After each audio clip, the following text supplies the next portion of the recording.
Dear students अस्सलाम वालेकुम। Formal methods के इस टॉपिक में मैं आपको वेलकम कहता हूँ। इस टॉपिक में हम प्रूफ्स के मुतालिक डिस्कस करेंगे।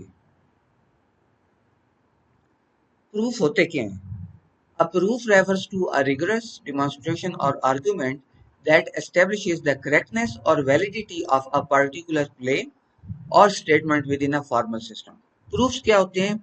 प्रूफ्स जो होते हैं ये आपके पास ऐसे आर्गुमेंट्स होते हैं या ऐसी डिमॉन्स्ट्रेशंस होती हैं जिनकी मदद से आप साबित करते हैं कि कोई भी जो फॉर्मल सिस्टम है वो करेक्ट है या वैलिड है। It involves applying formal rules of logic and reasoning to show that property specification or assertion holds true for a given model or system under consideration.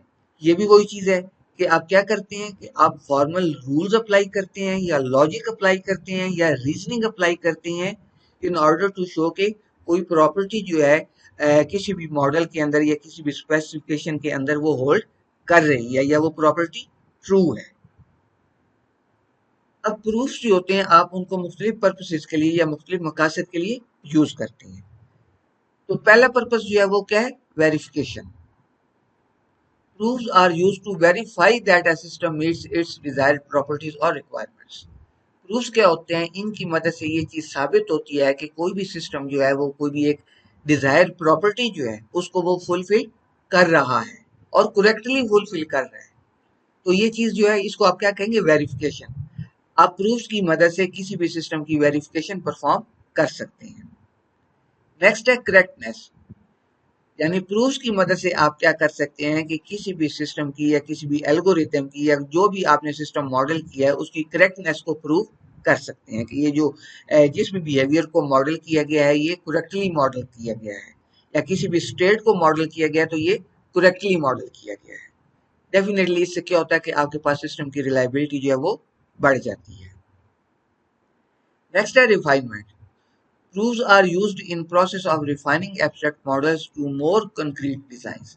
अब क्या होता है कि प्रूफ्स की मदद से आप क्या करते हैं कि किसी भी एक मॉडल को रिफाइन करते हैं और ये साबित करते हैं कि जो रिफाइनमेंट है वो भी उतनी ही करेक्ट है जितना कि वो ओरिजिनल मॉडल है। नॉर्मली क्या होता है आपके पास जो मॉडल्स होते हैं आप उनको उनके अंदर मुख्तलिफ लेवल्स ऑफ एब्स्ट्रैक्शन होती हैं।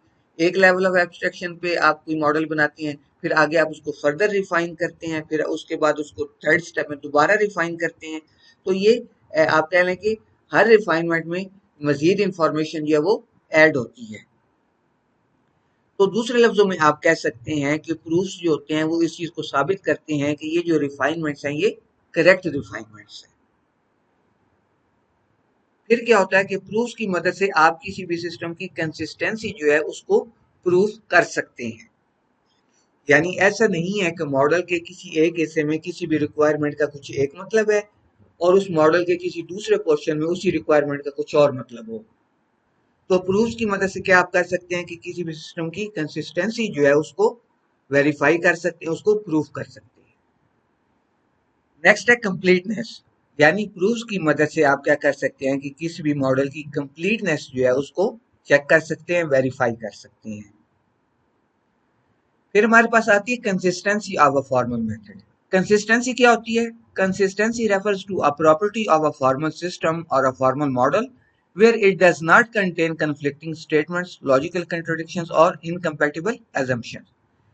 ये वही चीज है जो इससे पहले हम पढ़ चुके हैं कि कोई भी जो आपके पास फॉर्मल मॉडल है या कोई भी फॉर्मल मेथड है उसके अंदर कंसिस्टेंसी जो है वो मौजूद होनी चाहिए, यानी दूसरे लफ्जों में उसके अंदर कन्फ्लिक्ट्स नहीं होने चाहिए, कंट्राडिक्शंस नहीं होने चाहिए। यानी ऐसा नहीं होना चाहिए कि मॉडल के किसी एक पोर्शन में किसी एक खास चीज का कोई एक मतलब हो और किसी दूसरे पोर्शन में उसी चीज का कोई और मतलब हो। तो कन्फ्लिक्ट्स नहीं होने चाहिए बेसिकली।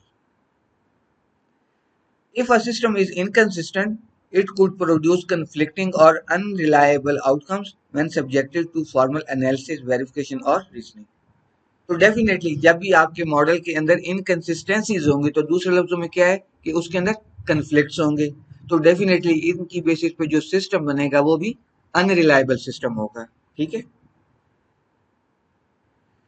फिर क्या होता है कि जब भी सिस्टम के अंदर कोई इनकंसिस्टेंसी डिटेक्ट होती है तो इसका क्या मतलब होता है कि या आपकी लॉजिक के अंदर कोई मिस्टेक है या किसी चीज को आप प्रॉपरली परसीव नहीं कर सके, तो ऐसे केस में फिर आप क्या करते हैं कि आप कोशिश करते हैं कि उन कन्फ्लिक्ट्स को आप क्या करें, रिजॉल्व करें।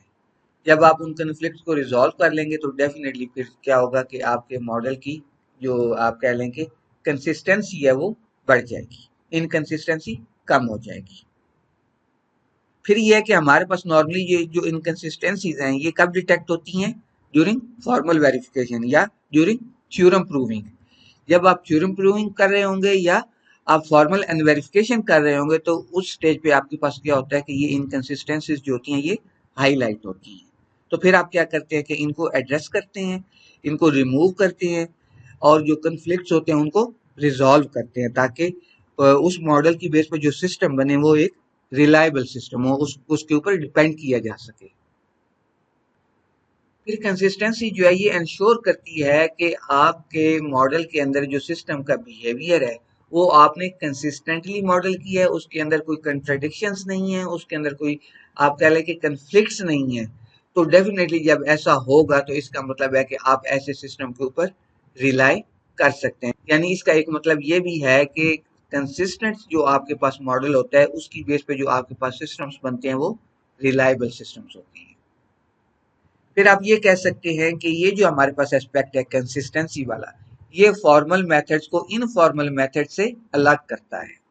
डेफिनेटली जो हमारे पास इनफॉर्मल मेथड्स होते हैं उनके अंदर इनकंसिस्टेंसी बहुत ज्यादा होती है, और ये भी एक रीजन है जिसकी वजह से हम इनफॉर्मल मेथड्स की बजाय फॉर्मल मेथड्स को यूज करने की कोशिश करते हैं। तो मुझे उम्मीद है कि इन कंसेप्ट की आपको समझ आ गई होगी। अल्लाह हाफिज।